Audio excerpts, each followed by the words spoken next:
আজ যুক্তরাজ্য আওয়ামী লীগের উদ্যোগে লন্ডনে একটি বিশাল সমাবেশ এখানে হয়েছে 7ই মার্চ এবং বাংলাদেশ ছাত্রলীগের মতো একটি ঐতিহ্যবাহী ছাত্র সংগঠনকে বাতিল সহ এই ইউনুস গংদের যারা জবরদখলকারী, যারা জোর করে মাননীয় প্রধানমন্ত্রী, নির্বাচিত প্রধানমন্ত্রীকে দেশের বাইরে পাঠিয়ে দিয়েছে, এর প্রতিবাদে আজকে লন্ডনে বিশাল সমাবেশ। এখানে জাগরণ সৃষ্টি হয়েছে।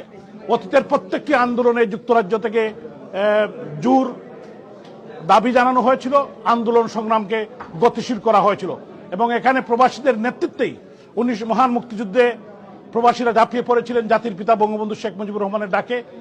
111-এ আপনারা দেখেছেন বঙ্গবন্ধু কন্যা শেখ হাসিনাকে দেশে ফেরত পাঠানোর জন্য এই প্রবাসীরা সোচ্চার ছিলেন। আজকেও যুক্তরাজ্য আওয়ামী লীগের নেতৃত্বে আমাদের যুবলীগ, ছাত্রলীগ, স্বেচ্ছাসেবক লীগ, শ্রমিক লীগ, আমাদের প্রবাসী বাঙালিরা এবং যারা বিবেকবান সচেতন মানুষ সবাই কিন্তু আজকে ঐক্যবদ্ধ।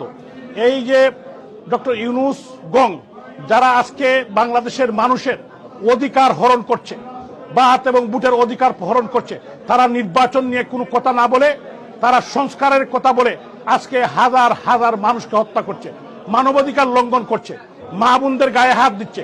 দেখেছেন গতকালকে আমাদের রাজশাহী কলেজে একটি মেয়েকে কিভাবে তারা নির্যাতন করেছে এবং বিভিন্ন জায়গায় স্যার সলিমুল্লাহ মেডিকেল কলেজে জঙ্গিরা কিভাবে মেয়েদেরকে জিম্মি করে তারা হামলা করার চেষ্টা করেছে। এরকম মানুষ হত্যা ইউনুস সরকারের এই ইন্টারিম গভর্নমেন্টের একটি গুণ, মানুষ হত্যা এবং খুন।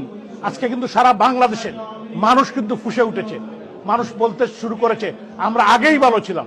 আমি অচিরেই আমাদের মাননীয় প্রধানমন্ত্রী, নির্বাচিত প্রধানমন্ত্রী রাষ্ট্রনায়ক শেখ হাসিনা বাংলাদেশে যাবেন এবং এই সংসদ, এই ক্যাবিনেট সবকিছুই আছে, ইনশাল্লাহ এদের বিচার বাংলার মাটিতে হবে। বাংলাদেশ ছাত্রলীগের মতো একটি ঐতিহ্যবাহী ছাত্র সংগঠন যেটা জন্ম হয়েছিল 1948 সালের 4 জানুয়ারি। এই ছাত্রলীগের ইতিহাস বাংলাদেশের ইতিহাস। ছাত্রলীগের জন্ম পর থেকে 52-এর ভাষা আন্দোলন, মহান মুক্তিযুদ্ধ, 66 6 দফা আন্দোলন, 69-এর গণঅভ্যুত্থান, 70-এর নির্বাচন এবং পরবর্তীতে প্রত্যেকটি স্বৈরাচার বিরোধী আন্দোলনে এদেশের মানুষের বাত এবং বুটের অধিকার, ছাত্র সমাজের অধিকার আদায়ে এই ছাত্রলীগ ভূমিকা রেখেছে। এই ছাত্রলীগের মাধ্যমেই আমরা এদেশের মানুষের অধিকার আদায়ের সংগ্রামে অংশগ্রহণ করেছি।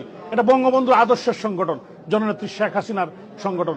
এই সংগঠনকে তারা আজকে বাতিল করেছে। তারা কোটি কোটি ছাত্র জনতার বুকে আঘাত করেছে, আগুন লাগিয়ে দিচ্ছে। সেই আগুনে পুড়ে তারা সারখার হয়ে যাবে।